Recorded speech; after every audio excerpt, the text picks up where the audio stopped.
Hi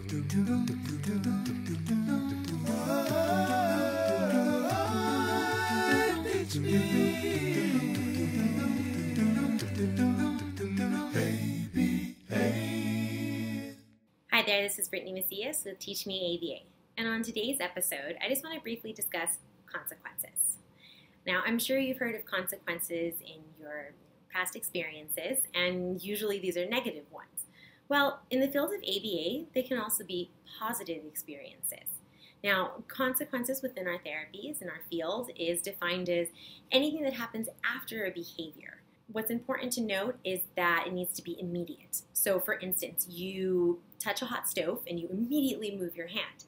Okay, the consequence is that you have removed your hand from the heat and you've gotten rid of a little bit of pain that might be originally there, but you've learned something.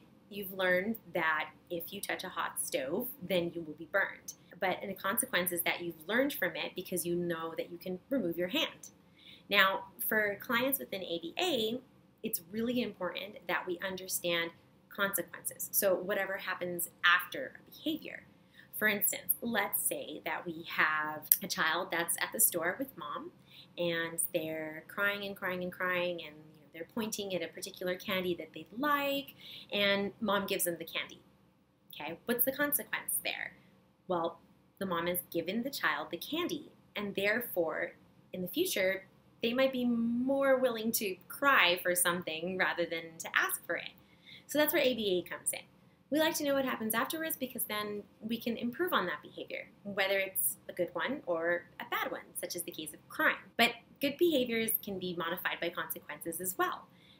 Every day we all go to work and we earn money. What's the consequence in 2 weeks? Well, we each get a paycheck. So see, consequences can be good and they can be bad.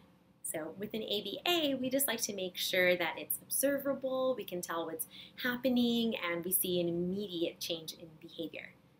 Now, this is a little bit of a quick explanation of a consequence, but go ahead and take a look at our videos coming up, and we will talk about what happens when we analyze what happens before a behavior, what a behavior is looking like and how we define it, and then again going a little bit more into consequences or what happens after a behavior. For any questions or info, please go ahead and put messages down at the bottom in our comments.